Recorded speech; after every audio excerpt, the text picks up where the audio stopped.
Shalom jemaat yang dikasihi Tuhan.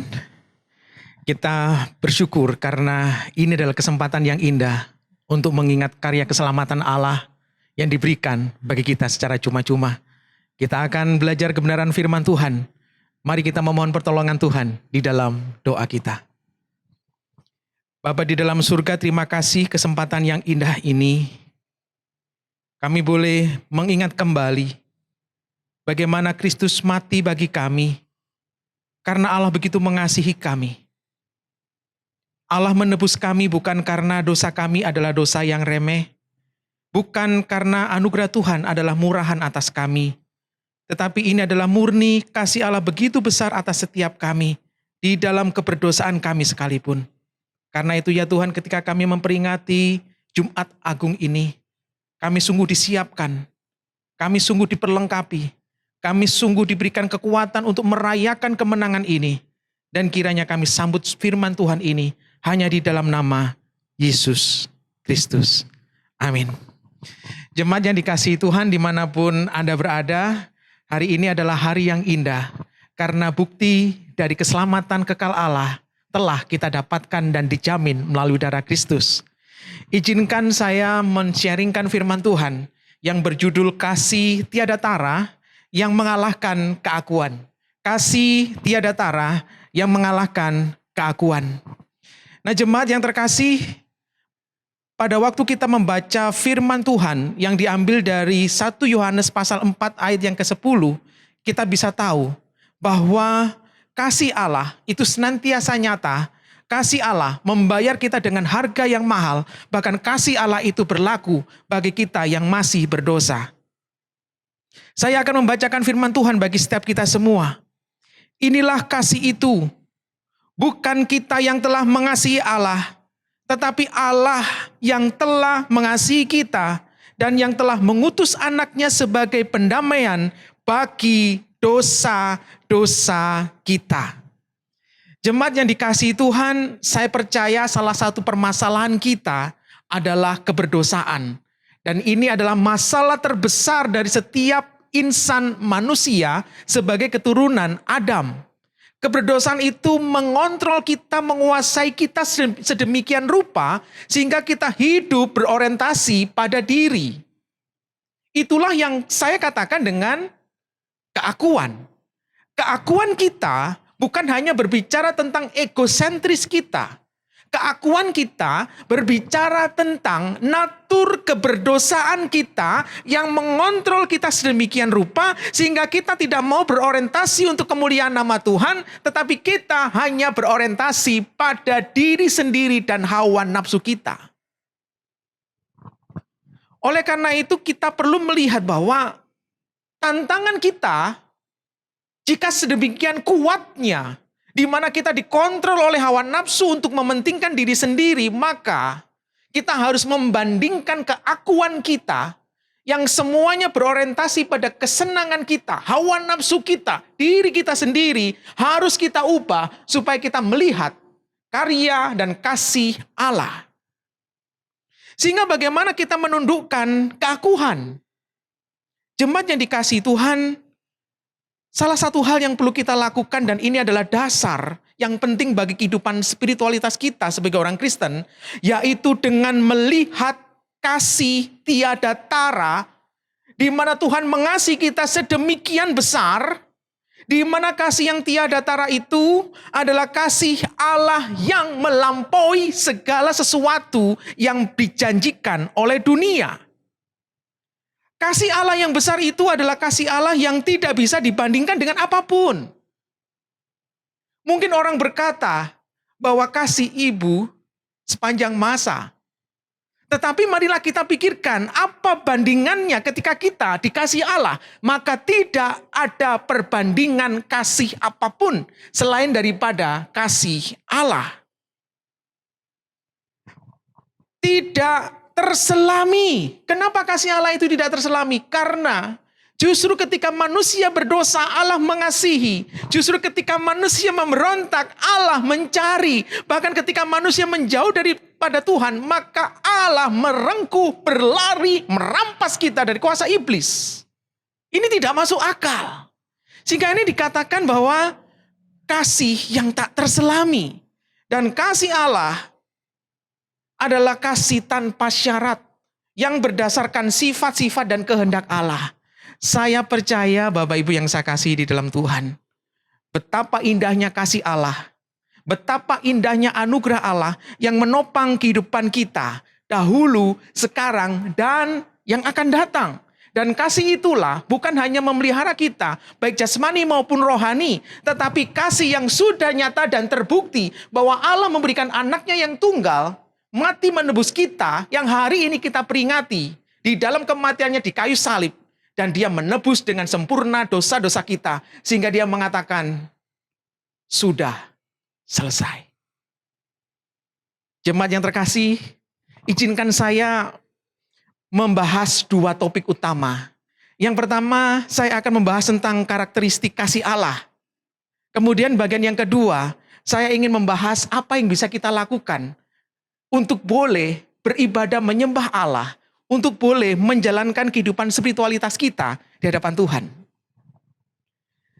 Bagian yang pertama, marilah kita lihat bahwa karakteristik kasih Allah adalah bersifat inisiatif.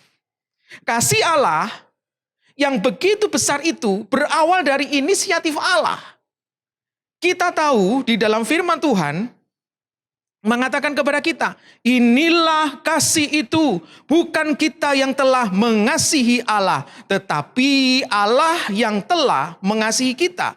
Ini adalah bentuk kasih yang inspiratif. Manusia di dalam keberdosaannya dikuasai oleh dosa sehingga tidak mungkin manusia mencari Allah. Bahkan tidak mungkin manusia berbuat sebuah kebaikan dan kebaikan itu layak di hadapan Allah karena kebaikan manusia adalah kain kotor di hadapan Tuhan. Jemaat yang terkasih, Allah selalu menjadi originator atau sumber.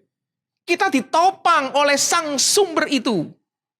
Baik kehidupan kita hari ini maupun kehidupan kita yang akan datang. Dan Allah yang sama adalah Allah yang menjadi inspirator keselamatan kita. Sejak semula Allah merancangkan segala sesuatu. Bahkan di dalam rancangan itu Allah menetapkan Yesus Kristus sebagai solusi atas dosa-dosa kita. Bapak Ibu bisa baca di dalam kitab Efesus. Sehingga dari sini kita bisa melihat bahwa bukan kita yang memilih Allah, tetapi Dia yang terlebih dahulu memilih kita. Itu bisa kita lihat dari Yohanes 15 ayat 16. Kemudian di dalam Lukas 19 ayat 10 mengatakan, bukan kita yang mencari Allah, melainkan Allah yang datang untuk mencari dan menyelamatkan kita. Inilah kasih yang inisiatif. Bukan menunggu manusia. Jika manusia ditunggu kapan bisa datang, tidak mungkin. Tetapi Allah dengan kasih-Nya, maka Allah yang datang, Allah yang turun dari surga ke dunia demi kita. Bahkan merasakan penderitaan kita, bahkan mati di kayu salib demi kita. Kemudian saudara terkasih, kasih yang luar biasa tersebut adalah kasih yang telah membayar dengan mahal. Kasih Allah yang tiada tara itu adalah kasih yang sudah mengorbankan anak tunggalnya. Anak yang begitu dikasihinya demi musuh-musuhnya. Pada waktu kita masih berbuat dosa Bapak Ibu, maka kita adalah musuh-musuh Allah. Harusnya kita mengalami penghukuman dan murka Allah. Dan disitulah ketika kita menjadi musuh Allah, Allah menebus kita dengan darah anaknya. Saya bacakan kembali firman Tuhan ini. Inilah kasih itu, bukan kita yang telah mengasihi Allah, tetapi Allah yang telah mengasihi kita dan yang telah mengutus anaknya. Mengutus bukan berarti hanya untuk menyuruh pergi, tetapi membereskan dosa dengan sempurna di kayu salib. Harusnya kita yang menanggung murka Allah, tetapi murka Allah ditanggungkan di dalam diri dan tubuhnya. Sampai dia mengatakan, Eli, Eli lama sabachthani. Dia menanggung dosa kita dan kemudian lunas dibayar. Kemudian dia mengatakan, sudah selesai. Kematian melalui tubuh yang tergantung kematian, melalui darah yang tercurah di dalam penderitaan yang luar biasa. Itulah bukti kasih Allah yang tanpa batas dari Allah. Jemaat yang terkasih, maka kita bisa melihat bahwa inisiatif belaka tidaklah cukup. Kalau orang hanya berinisiatif tetapi tidak pernah tuntas, maka sia-sia inisiatif itu. Tetapi Allah, selain dia berinisiatif, maka dia membayar harganya dengan komitmen kasih. Apakah ada kasih yang semacam ini? Tidak ada. Kemudian yang ketiga, Bapak Ibu, saya percepat dalam poin ini supaya kita bisa sadar betul apa yang sekarang ini Tuhan lakukan bagi kita. Kasih Allah yang besar tersebut adalah kasih Allah yang sungguh-sungguh telah lunas. Ini mengajarkan kita tentang sebuah keselamatan tanpa syarat. Sebuah keselamatan tanpa syarat. Bapak Ibu yang ada di rumah, coba pikirkan pertanyaan saya. Coba pikirkan pertanyaan saya. Apakah keselamatan orang Kristen tanpa syarat atau keselamatan orang Kristen adalah bersyarat?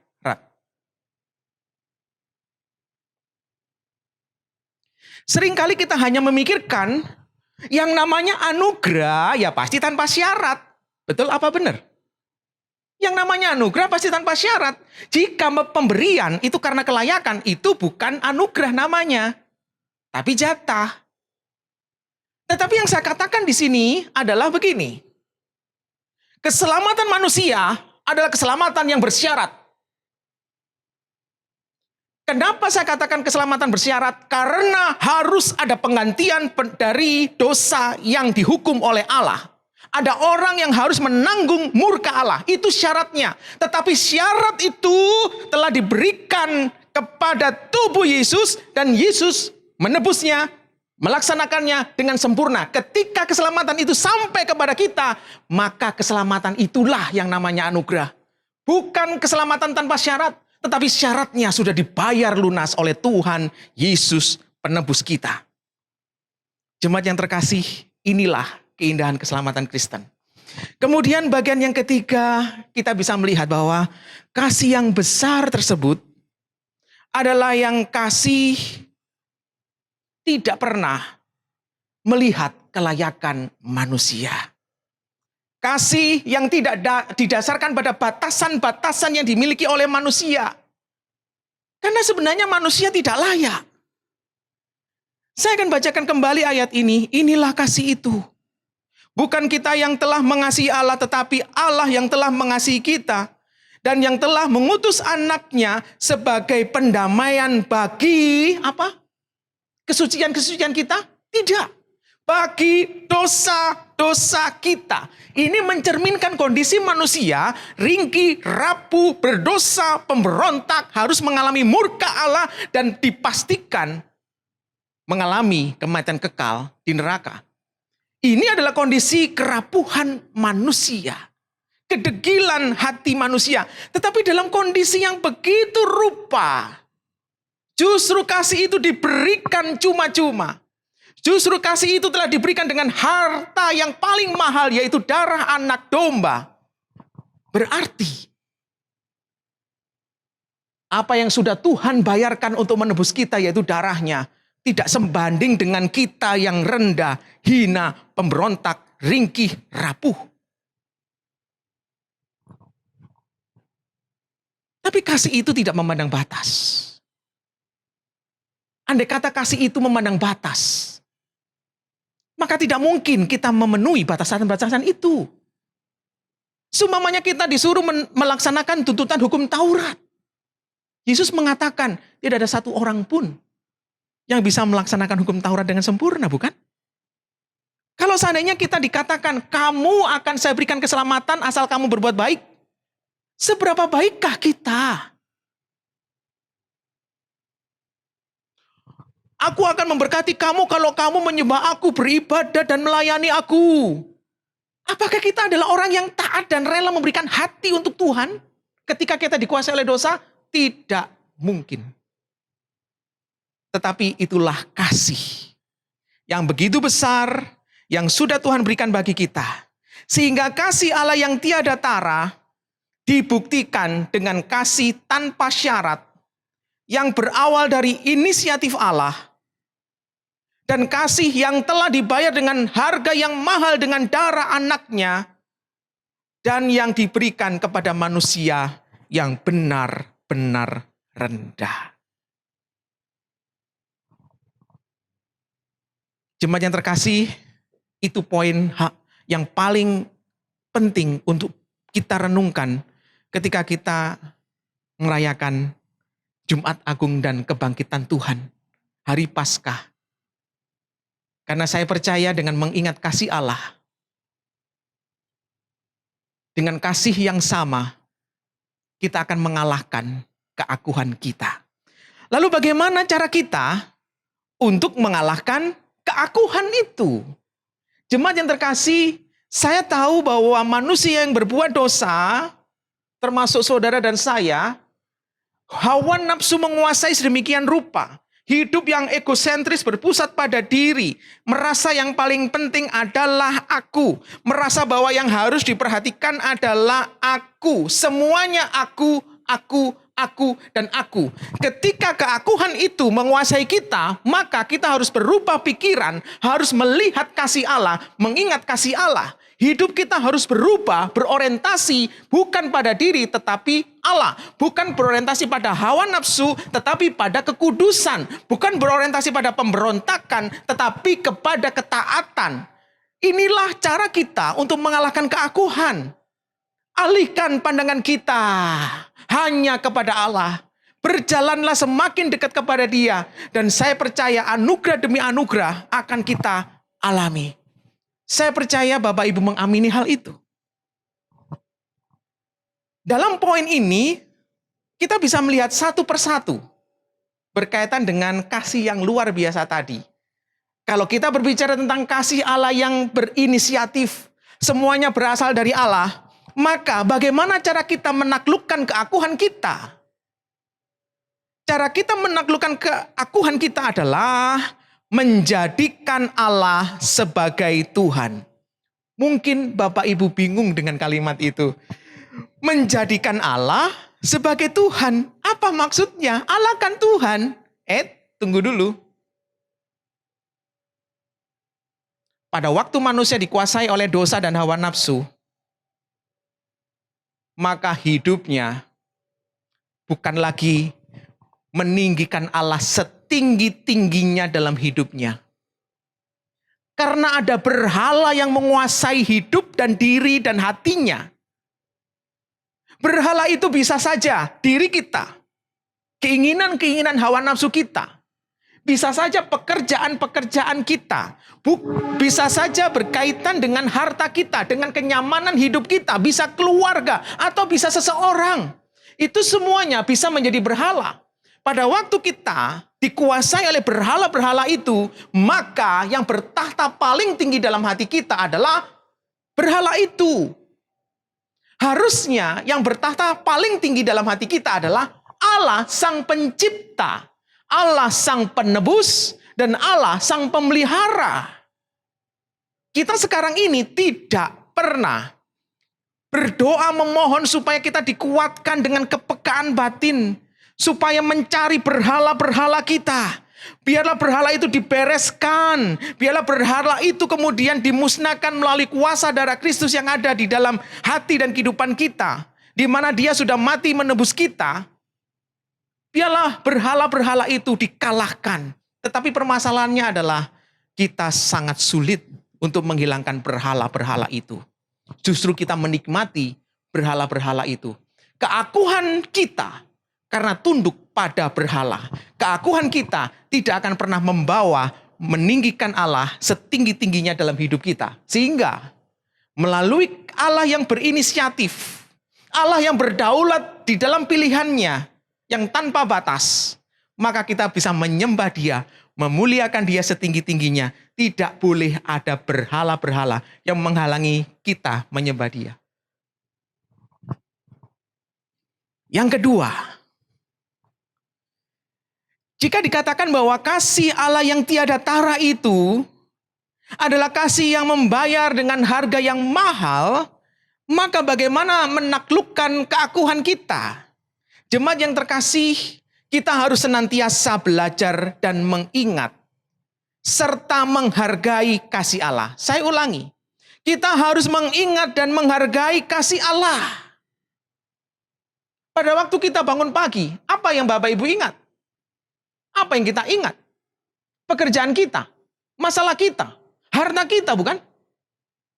Pernahkah kita ketika berdoa, ketika kita bangun pagi, hal yang pertama yang kita ingat adalah, aku bersyukur karena Engkau menyelamatkan aku. Terima kasih atas anugerah keselamatan ini. Ini jarang sekali dilakukan oleh orang Kristen. Orang Kristen sulit sekali mengingat. Andai kata orang Kristen yakin bahwa dia sudah ditebus, dia hanya belajar, aku sudah menerima keselamatan. Aku menerima karunia-karunia. Aku menerima kesempatan untuk menyembah Dia dalam pelayanan. Yang diingat adalah apa yang didapat. Tetapi saya mau katakan kepada Bapak Ibu sekalian pada Jumat Agung ini, ingatlah, ada hati yang terluka ketika anak tunggalnya tersalib demi manusia berdosa. Hati siapa itu? Hati Bapa. Kita hanya selalu berorientasi pada apa yang kita dapat. Tetapi kita lupa ada hati yang menangis dengan kesedihannya. Karena terpisah secara relasi dengan anak tunggalnya. Karena anak tunggalnya memikul dosa. Bayangkan kalau seandainya seseorang anak meninggal. Lalu kemudian jantungnya didonorkan kepada seseorang anak yang gagal jantung. Anak ini pasti bisa hidup. Tetapi yang kita pikirkan adalah, wow hebat ya, anak ini pintar, bertumbuh, bersyukur ya, ada jantung ya. Ibu seneng enggak? Seneng. Kamu seneng enggak, Nak? Seneng. Kita jarang sekali melihat hati sang ibu yang anaknya meninggal. Dari jantungnya itulah kemudian seseorang anak lain boleh sehat. Bayangkan jika ibu dari sang pendonor ini kemudian membawa stetoskop, lalu mendengarkan detak jantung dari anak yang sehat itu. Bagaimana perasaannya? Lihatlah, ada hati yang terluka pada waktu Yesus tersalib, yaitu hati Bapa. Kita harus menghargai kasih Allah tersebut. Jangan dikotori dengan dosa lagi. Bapak Ibu, saya tahu di dalam sio-sio yang kita kenal ada 12 sio gitu ya. Ada sio kuda, sio apa itu ya. Tapi sionya orang Kristen yang berdosa, itu cuma satu sio. Apa Bapak Ibu? Sio babi. Apa artinya? Begini Bapak Ibu. Kita itu seperti babi. Setelah dibersihkan bersih, tetapi natur seekor babi adalah natur yang mencintai kotor, lumpur. Dan natur itulah yang kemudian membawa dia, meskipun sudah bersih, nyebur lagi ke lumpur. Itulah kita. Natur keberdosaan kita membawa kita secara sadar, meskipun kita sudah ditebus, tetapi kita selalu tergoda untuk nyebur ke dalam dosa itu. Dan inilah bukti bahwa kita tidak pernah menghargai apa yang sudah dilakukan oleh Tuhan Yesus. Kemudian yang ketiga Bapak Ibu. Bagaimana melalui kasih yang tiada tara tersebut, kita mengalahkan keakuan kita, yaitu menghidupi keselamatan.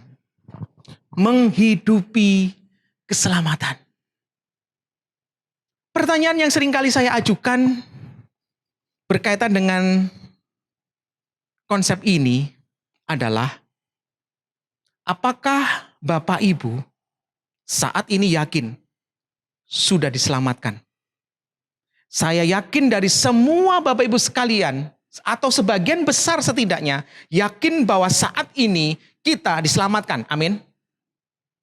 Tetapi saya mau tanya kalimat selanjutnya. Apa buktinya kalau Bapak, Ibu, dan saya sudah diselamatkan? Apa buktinya? Ke gereja tiap hari? Bukan bukti. Memberikan persembahan yang banyak? Bukan bukti. Melayani bahkan jadi pendeta? Bukan bukti. Kita hari ini menjadi orang Kristen yang sudah tahu bahwa Yesus mati bagi dia, tapi dia tidak bisa menghidupi imannya. Dia tidak bisa menghidupi karya Allah itu. Bagaimana orang Kristen tidak bisa hidup kudus? Orang yang sudah ditebus oleh darah Kristus, harusnya dia mencintai kekudusan, tetapi bagaimana dengan keakuan kita? Keakuan kita justru menikmati dosa. Keakuan kita justru ingin menikmati kenikmatan-kenikmatan yang dijanjikan oleh dunia. Itu bukan sebuah kekudusan. Harusnya ketika kita sadar, aku sudah ditebus dengan darah yang mahal. Aku harus menjaga hidupku di dalam kekudusan. Yang kedua, orang Kristen tidak bisa menghidupi keselamatannya karena apa? Karena semakin hari dia tidak semakin dekat relasinya dengan Tuhan. Semakin hari dia tidak semakin mengenal Allah yang dia sembah. Semakin hari dia kebingungan mau melangkah ke arah mana. Seolah-olah tidak ada disiplin rohani, baca Alkitab, berdoa, beribadah, menikmati keselamatan. Tidak ada itu semua. Padahal orang yang sudah ditebus oleh darah Kristus, maka dia akan menjalin relasi dengan Allah. Pada waktu penciptaan, relasi itu begitu indah antara Allah dan manusia. Tetapi ketika dosa hadir dalam kehidupan manusia, relasi itu terpisah jauh dan dibereskan melalui salib. Dan relasi itu disempurnakan kembali.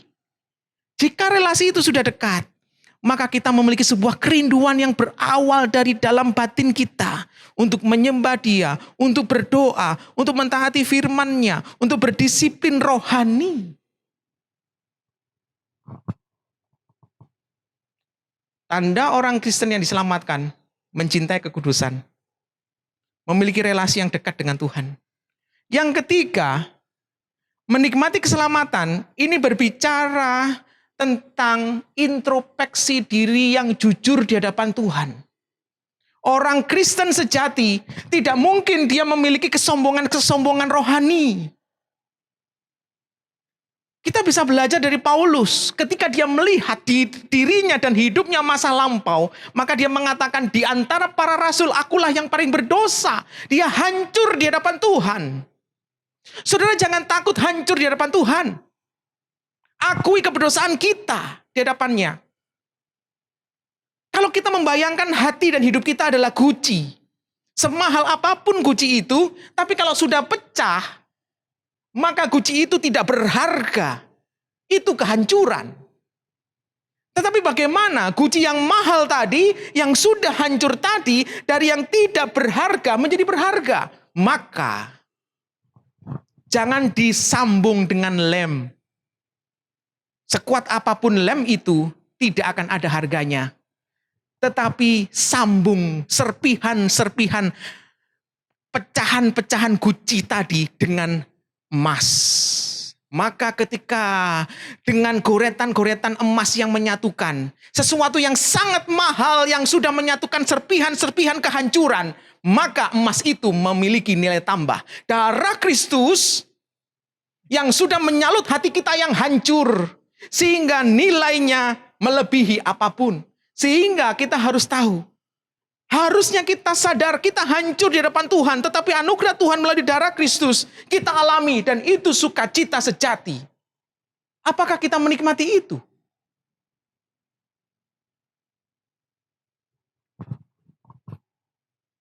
Sebenarnya kita perlu mempertanyakan di dalam diri kita. Apakah tanda-tanda kita diselamatkan ada dalam hidup kita? Masih ada banyak hal yang membuktikan buah-buah pertobatan. Bacalah kitab suci. Buah apa yang tiap hari kita temukan. Sebagai penutup dari khotbah saya hari ini, Bapak Ibu, maka saya menyimpulkan bahwa mengalahkan keakuhan hanya dengan hidup memuliakan Allah. Hidup memuliakan Allah adalah hidup yang betul-betul berorientasi kepada Allah. Mengingat semua kebaikan Allah, menikmati karya keselamatan melalui darah Kristus. Saya yakin Bapak Ibu di tempat ini, dimanapun Anda berada, mengetahui satu pujian yang mengatakan, sungguh ku bangga Bapa punya Allah seperti Engkau. Tahu pujian itu? Pada waktu pujian ini dinyanyikan, seringkali saya melihat, ayo Bapak Ibu, semangat ya, semangat kita puji Tuhan ya, ayo tepuk tangan ya. Pemimpin pujian sampai seperti itu. Karena jemaatnya loyo kalau menyanyi.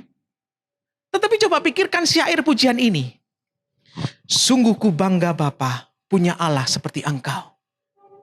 Sungguh ku bangga Yesus karena semua pengorbananmu. Tak ingin aku hidup lepas dari kasih-Mu. Kasih-Mu yang menyelamatkan dan memberikan aku pengharapan. Bapak Ibu, harusnya pujian itu dinyanyikan dengan teduh. Bukan dengan kesukacitaan yang palsu dan munafik. Harusnya ketika kita menyanyikan pujian itu, bayangkan Allah di depan kita, dan kita ngomong, sungguh ku bangga Bapa punya Allah seperti Engkau. Sungguh ku bangga Yesus karena segala pengorbananmu. Tak ingin aku hidup lepas dari kasih-Mu dan seterusnya. Kita bangga kepada Allah, tetapi bagaimana Allah melihat kita? Apakah Allah saat itu bangga pada kita? Bisa saja pada waktu itu Allah melihat kita dan mengatakan, aku tidak bangga kepada Engkau. Kiranya Paskah kali ini mengingatkan kita kembali bahwa ada kasih Allah yang tiada tara. Kasih Allah yang penuh inisiatif. Kasih Allah yang membayar dengan harga yang begitu mahal. Kasih yang sudah menebus pada waktu kita sungguh-sungguh berdosa. Nikmati kasih itu. Kiranya Tuhan Yesus memberkati kita. Mari kita berdoa. Bapa Surgawi, terima kasih untuk kesempatan ini. Kiranya firman Tuhan mengingatkan bahwa tidak ada kasih yang melebihi kasih Allah. Yang dengan inisiatif mencari kami. Yang dengan harga yang mahal mencurahkan darah anaknya yang tunggal demi kami. Allah yang tidak melihat batasan-batasan kelemahan dan kerapuhan kami. Tapi kiranya kami menikmati kasih itu. Bukan kasih yang murahan.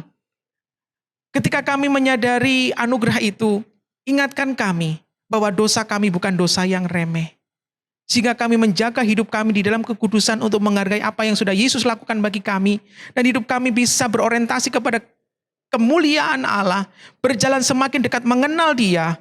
Dan akhirnya kami layak di hadapan Tuhan. Kami yang terbatas, kami yang lemah ya Tuhan. Berikan kekuatan dan anugerah Tuhan itu semua. Hamba-Mu sudah selesai berbicara. Kiranya berkat dari Allah Bapa memberkati, melindungi, menyertai jasmani maupun rohani. Kiranya Yesus Kristus dengan darahnya yang tercurah memastikan keselamatan surgawi bagi kami. Dan kiranya Allah Roh Kudus memberikan penyertaan, penghiburan dengan berbagai macam tantangan keterbatasan manusia, sehingga kami hidup memuliakan nama Tuhan. Di dalam nama Yesus kami berdoa. Amin. Kiranya Tuhan Yesus memberkati kita.